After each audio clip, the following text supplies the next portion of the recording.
Hello, everyone just joining. We're going to give it a minute just to make sure everyone can file in, and then we will get underway with any questions you might have for the Dons Trust Board.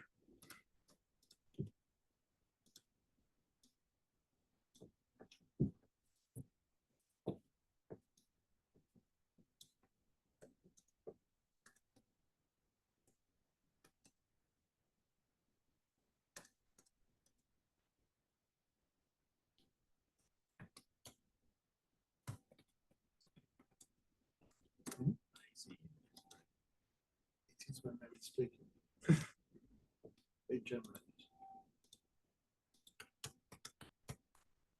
The number of people who's joining us stabilised, so I think we are ready to start. Thank you, everybody, for coming tonight.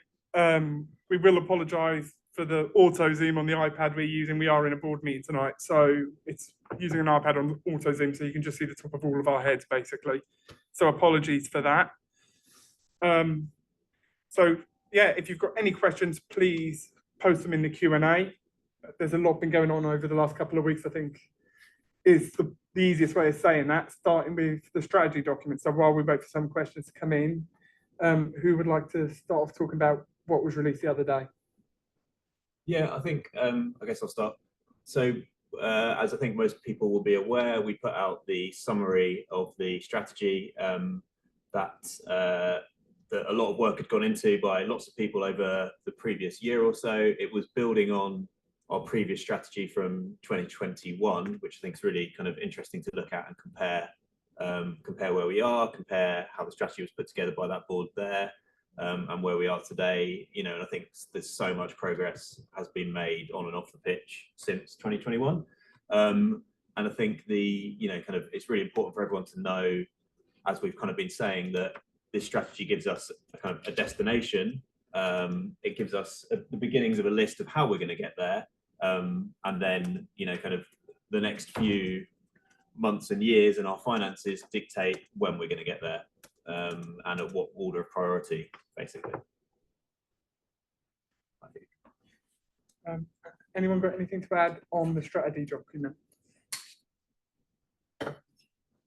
Okay. The other main topic, I think, at the moment is the majority rules, the 50.1 vote and the super restricted action stuff. Angus, if you can maybe give us a brief overview of where we are with that and what's going to happen next. Well, the vote is underway under the process for the restricted actions, and if that vote reaches the threshold that's required in terms of the number of members of the trust who vote, then we'll have a confirmatory meeting and a second vote. So that process is exactly the same for any such restricted action request, and it's the same process that we went through before when we did the Back in 2 Ticks campaign. So while the vote is underway, it's kind of difficult to say how that's going to go. But we did announce the other day that we got to a particular milestone. What did we announce the other day? How many did we got to in terms of votes? 2,500. 2,500. So we announced we got to 2,500, which is a massive number of people taking the time and trouble to vote. And I think the thing I'd say most of all to all of our members is that whether you're for or against these resolutions, it's really important that you vote, because it's by voting that you exercise your democratic rights as a member of our society. And if you don't vote, then you've wasted that opportunity to exercise that opportunity to express your opinion about what we're doing. And it's really important for us, and I said this at the SGM, not to think about this vote as a them versus us or a win versus loss or these other sort of terms that put people on opposing sides. It's just about us trying to understand the temperature and trying to understand what our members' interests are on this matter. It's an important topic. The strategy document outlines what an important topic it is. There are hard decisions for us not far away in 2027. So we really need to get this discussion out into the open and get a steer from our members as to where where we are with agreement or not agreement on moving forward with the restricted actions. That's as much as I'd say. I think it's important to say, obviously, the papers have now been sent out for the next meeting on the 25th. The reason they went out, because I've had a lot of emails to the secretary email about why those papers have been sent out. Constitutionally, we had an obligation to send them out a certain number of days before the meeting took place. So they had to go out before we know the result of the first vote, which is not an ideal way of doing it, but it's the way constitutionally we had to do it. Someone submitted a question earlier today over email from Rob Moore. He says, why is no one willing to float the idea of a full sale of the club with certain protections around the ground name colours? As the 50.01 proposal isn't going to make major inroads on clearing the debt and developing the club infrastructure from what has been disclosed in the strategy documents and shows a lack of ambition. I think the lack of ambition is to sell the club, actually. Very defeatist. And that would have to be an absolute last resort as far as I'm concerned. The strategy document can't release all the numbers because we can't do numbers and priority until we know where our members want us to go. There's also a point, there's work that has started on calculating a revaluation. So the value of our equity that's available now may be a very different number to when the point of actual release of any equity is. So if we do the right things, funny enough, the value of our equity tends to go up. So yes, I wouldn't rush into that. So I think that's far too defeatist for my liking. It's also worth remembering that if we were to lose majority control of the club, we'd instantly have to pay back all the bonds to bondholders as part of the terms and conditions. So that's immediately, kind of 9+ million. That was a poison pill that we put in. Yeah. Quite deliberate. So, kind of that, it really isn't an option on the table for anyone at the moment. A follow-up to that question they also submitted was, if we do have the backing for 50.01 but can't find an investor, then what? The two weren't automatically linked. It's to give an option to both boards. If we do find someone, the members are going to get to vote anyway for a significant investor. It increases our optionality. Even if we wanted to do a bigger rights issue, for example, to everybody who's a shareholder now and to all members, whatever we seek to do, it just sets parameters. It's not that sort of, there's not that cause and effect. That linkage just doesn't exist currently. There's no, sorry, go on, Anne. I was just going to say, it has been published, the process for going through the investor of any potential investor, in quite a nice infographic. That was going to be my next question. Can someone explain the infographic for those who haven't seen it?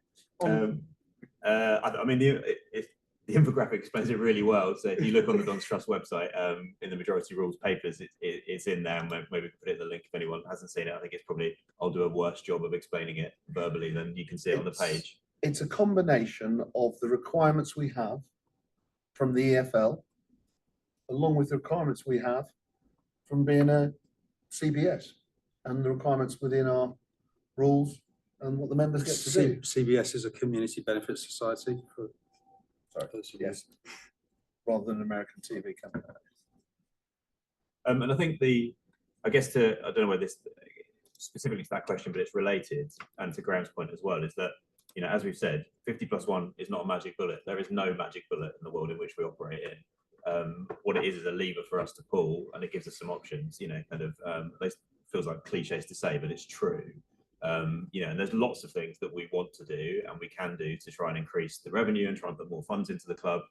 Kind of the commercial team that we have in place now, James, our new MD, the fundraising that Graham's leading, there's loads and loads of things that we're going to be doing to try and, to try and improve the position that we're in. 50+1 is one of those, and a really important one for, I believe, for the board to have.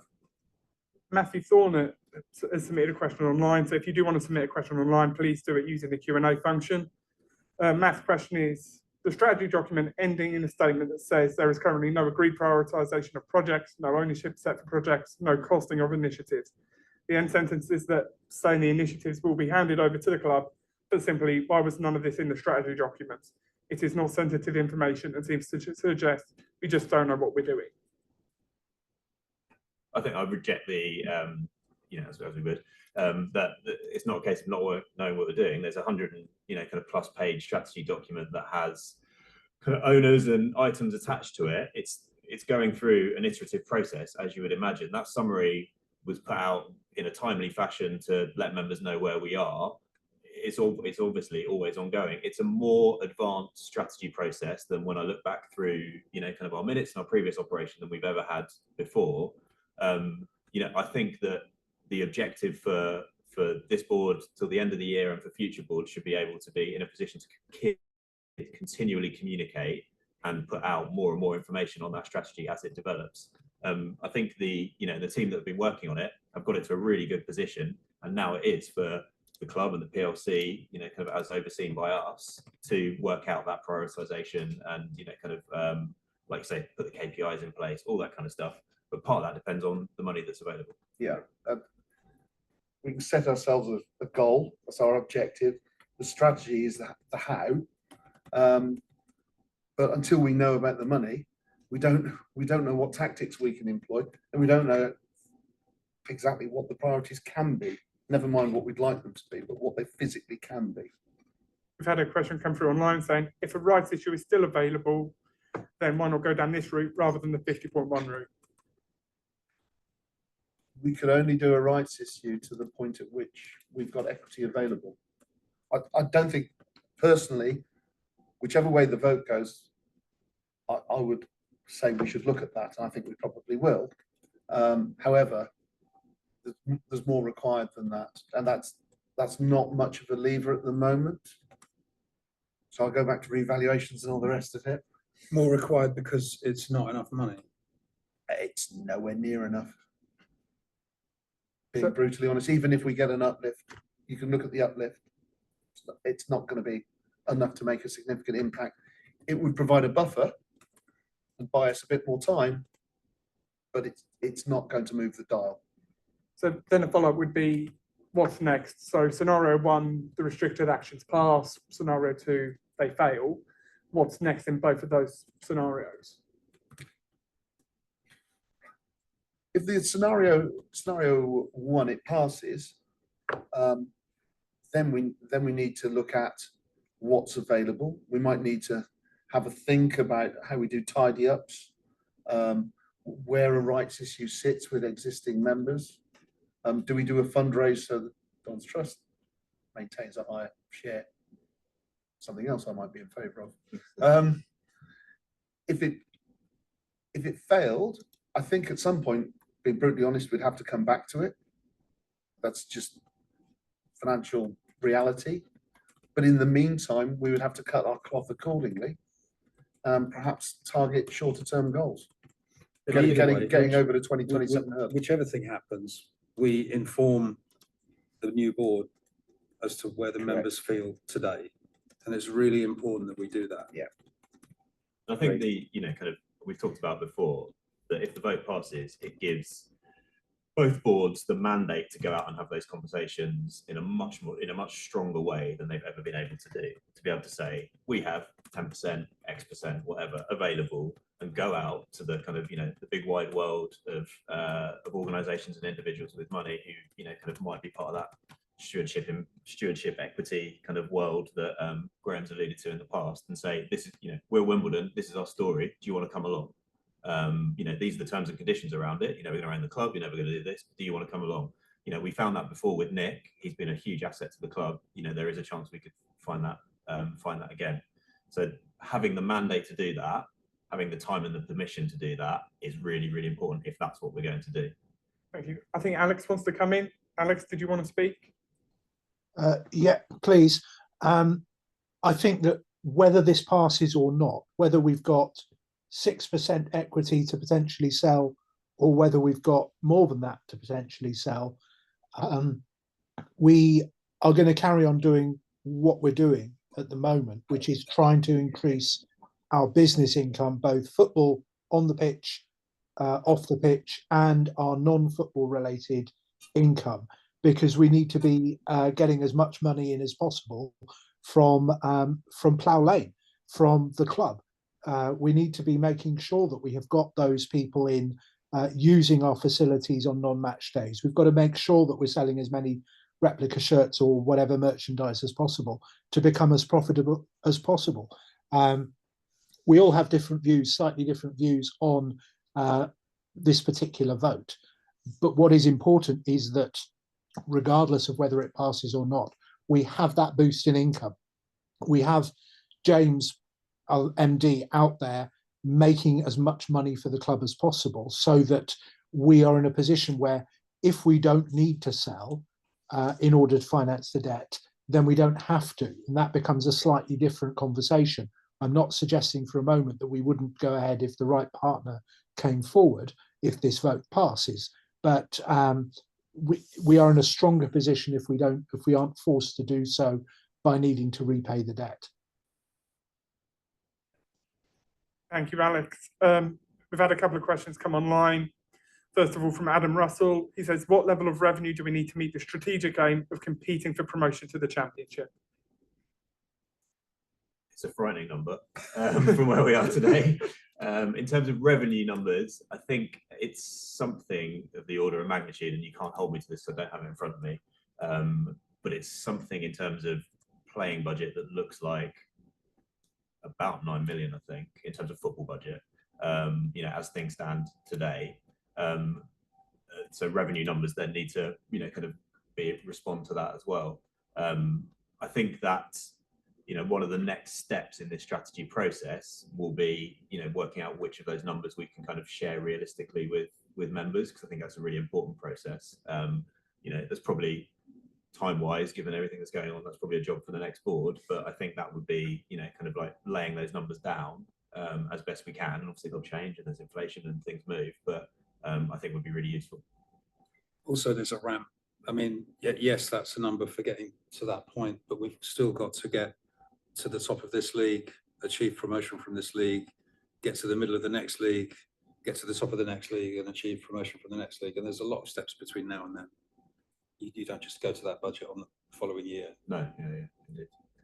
Mark Hillier says, why are the PLB team not in favour of an extension or issue of new bonds? Who is this team? I suppose I'll take that one.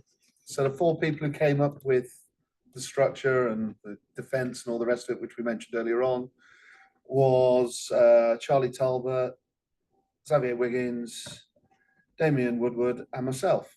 And there are also just overall financial concerns. So going back to the finance committee, we need our accounts signed off on a going concern basis. So as a community benefit society, we are able to issue in aggregate up to 14 million of debt without turning it into a full prospectus and retail offer. So there's a cap there as to what we can do. If we wanted to go above that, we'd have to go outside, and there's ways to do that. But the overriding bit is you've got to be able to service your debt, and the auditors have to be happy. So there's a cap on that. There are other things as well. I mean, my concern is more around what we can service and what the club can bear. Other people would say that we've failed, both boards, to achieve what was set out in the original prospectus for the bond.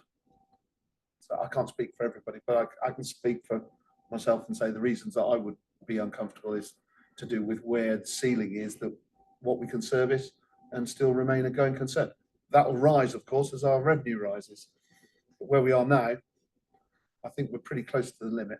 One of the things people speak to me a lot about is, obviously, over the last couple of weeks, we've spoken a lot about 2027. So they want to know, how secure are we for 2025 first? Or are we getting ahead of ourselves? We're not getting ahead of ourselves in the sense that we surveyed all of the bondholders whose maturity arises in 2025. We haven't done that with 2027 yet, but we know that we have the funds available on the basis of the options that people have elected for to cover 2025. What we do need to remember, of course, is that the people who are rolling over are added on to 2030, so they haven't gone away. 2027, the mix of people who took those bonds, so the interest rate cycle was such that we had a lot more people take 7 and also 6. In the interest rate cycle where we are, it's unlikely that we'd be able to offer them better or even to match, judging by where the base rates are going. And the mix of people who took that offer up is slightly different. So we've got people who looked at it from a more commercial point of view. So we can only assume, but we don't know until we survey them, of course, but I think it's fair to assume that more people will redeem due to the economic condition and due to the fact that they're not our core support. So are we expecting to when are we expecting to contact the 2027 redemptions? When can people expect to be in touch with us? It would be the same time frame. One of the things that can be done, which I know Michelle would want me to point out, is that of the options, if you wish to gift to the club or the trust or swap for equity, you do not have to wait for your maturity date. You can do that now. So those options, and we will mention this and promote this to other people, but you can do that piece now. And we have had some people come forward and say, can I do that now? And they have done. So if you do want to submit a question, please use the Q&A. It's great, we've got a couple of people online tonight, so please feel free. I think this is the first meeting the Don's Trust Board we've had so many people in the room for, so it'd be really encouraging to get a couple of questions through. So I think sort of Angus, this next one's for you really, talking about next week and, well, not next week, the week after, the 25th. What's the plan for that meeting should the first restricted action vote fail? We'll still have a meeting, but it won't be a confirmatory vote. So it'd be a general meeting for fans to come in and ask all their questions. And we'll be able to discuss the results of the first vote in detail and have a bit of a retrospective about what we do next. It'll be a celebration of us having the largest ever vote we've ever had as a democratic organisation. So, you know, kind of as of today, more people have voted on this than, as far as I can tell, I've gone through as many votes as I can see historically the results of, and just based on our membership numbers historically as well, more people have voted on this issue than have ever voted before in anything Don's Trust related, from what I can tell. So, you know, someone will correct me on the history because, you know, kind of someone always does, which is great. But, you know, that's great in itself. That's fantastic. So whether the vote passes or fails, for me, you know, there's been a victory of democracy and a victory of our democratic processes, and like, let's go and have that discussion. Agree totally. So sort of we look at that, and you know, obviously we said in the last update that we'd had about 2,500 responses. We need over 3,000 to, you know, have the turnout requirements. What's the comms plan over the next couple of weeks? Sorry, Kev, if you're listening in for saying those word comms, but what's the plan over the next week to try and help drive that turnout a bit more? Message people to get them to vote. Go and tell your friends, go and tell, you know, everyone, encourage. One thing I've learned since joining the board, because I wasn't part of any of them, is that this club appears to run on fans' WhatsApp groups. So please tell everybody on your WhatsApp group to vote. You know, kind of everybody on all of your social media channels to vote. We'll be doing our bit as well. You'll be seeing lots more messages from us. And as ever, if people have got questions, you know, they want answers, there's been, you know, kind of, we've been active on loads of different forums, answering questions, challenging misconceptions where we find them. And that's been really, really useful and really educational for me, and I think for other members of the board as well. So yeah, the comms plan is you're going to get bored of us reminding you. So I just want to a couple more questions. So we've been going for just over half hour. This is the last call for sort of any questions to be submitted. So we'll go for another 5 minutes or so unless we get more in.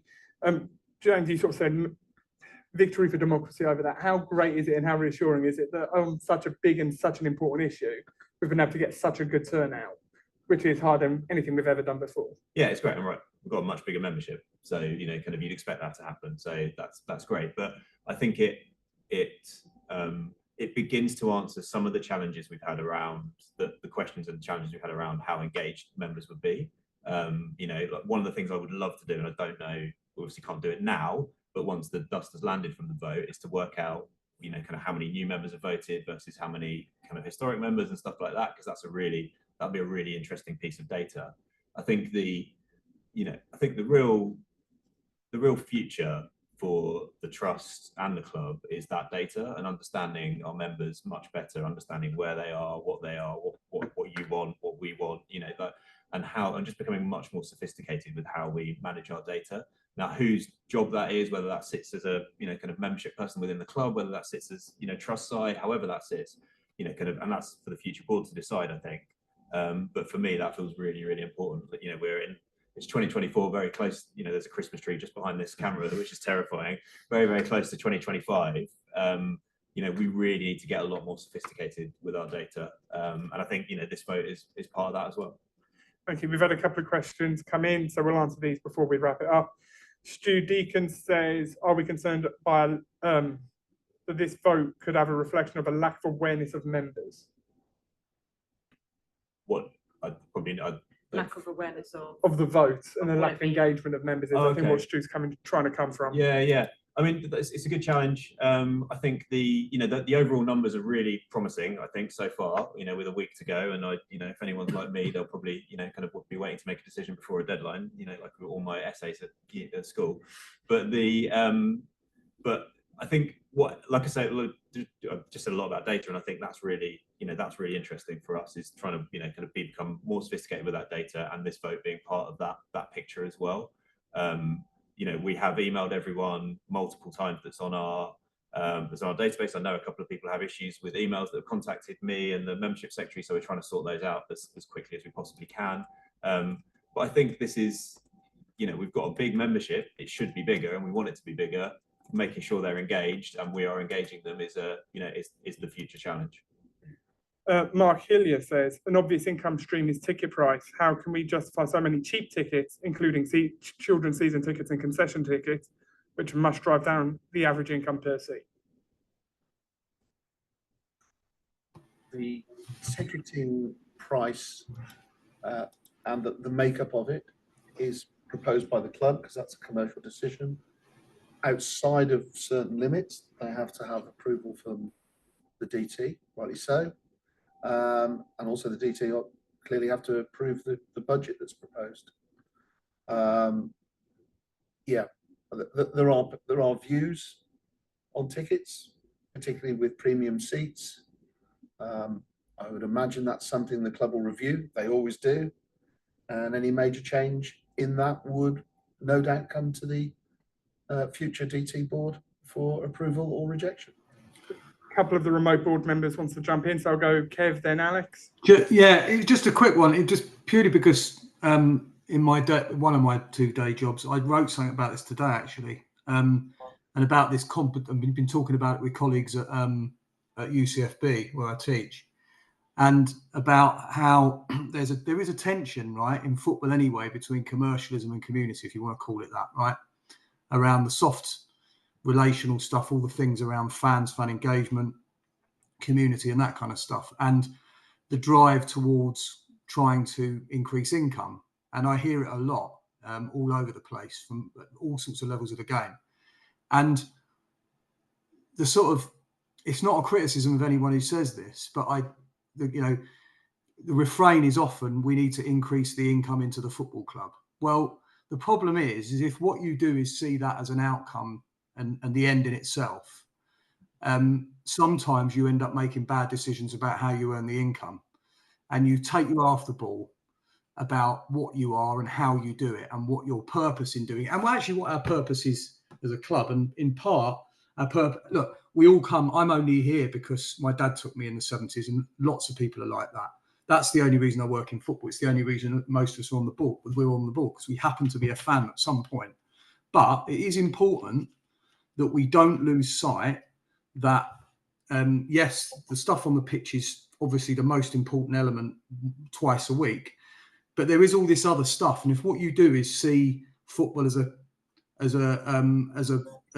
two ends of a commercialism and community, of two ends of a sort of continuum, as a spectrum, you end up with this constant tension, and you're always looking to the commercial outcome because you're always trying to pay more for players, and then you're driven constantly by the market. The thing we've got to do is what we've done with that strategy is to be thinking about 5 years hence and trying to tune out the noise. So when you're talking about charging more and why are we charging less for kids, and because we have to be building towards something and not just constantly look at the bottom line, even though the bottom line matters. And that's the delicate balance we have to try to carry. And the future board is going to have to do that. when I'm off it, and James Woodross going to have to do that. But it's it sounds a little bit out there and a bit not really directly to do with the subject, but I just think it's important that we do bear that in mind.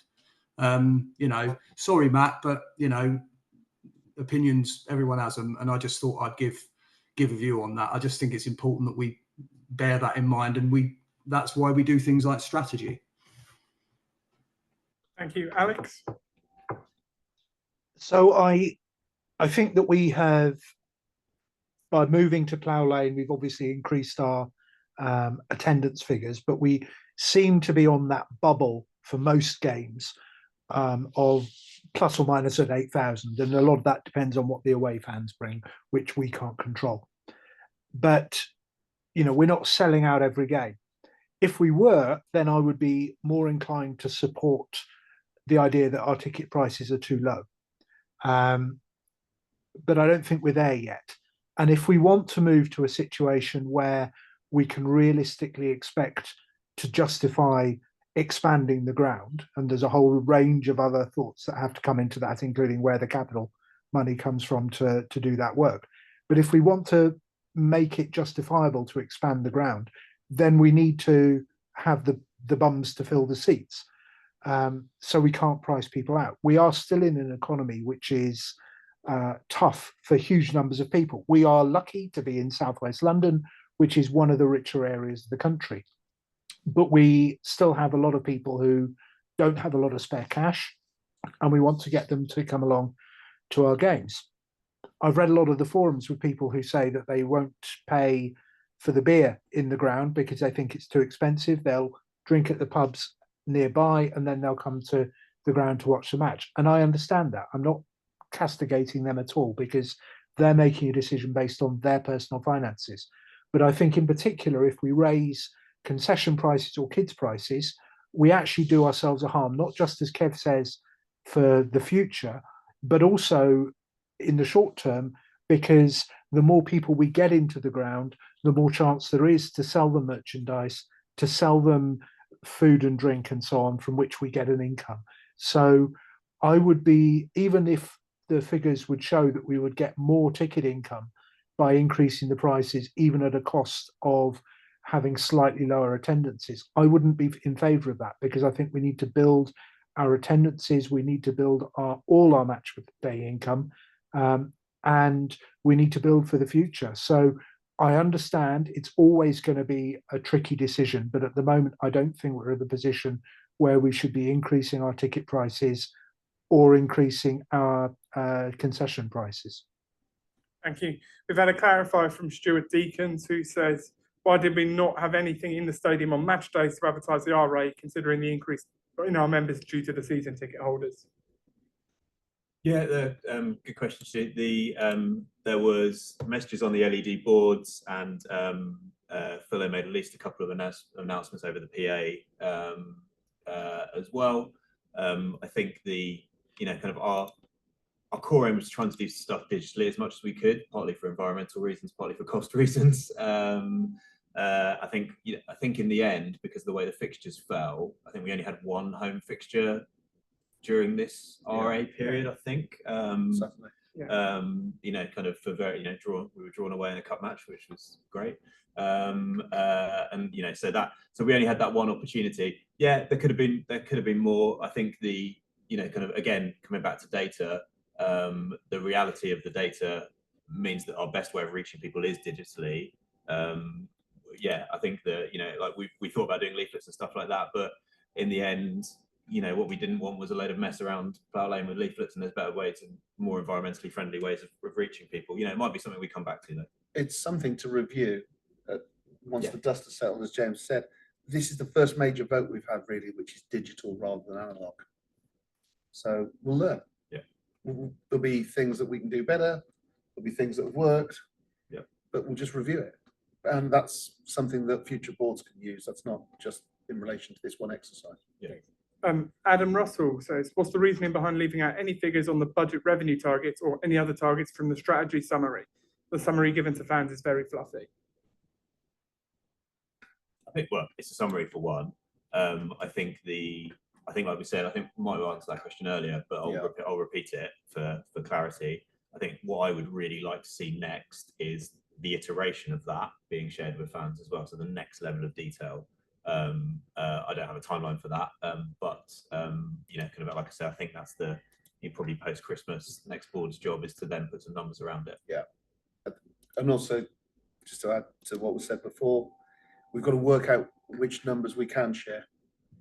So translucence rather than transparency. Yeah, 100%. And I think it's a tricky line to balance between too much information, not enough information. We've probably been accused of both.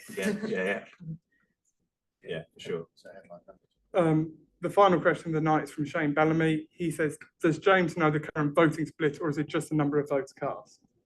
I don't know the current voting split. No, I think the George and the secretary are the only people who know the split. So that brings an end to tonight's Q&A. Thank you everyone for watching it. Thank you to all the board members who've taken time out of the board meeting tonight. Thank you to those online. Thank you to those of you who submitted questions. Thank you, and hopefully we'll see you at the SGM on the 25th of November here at Plough Lane.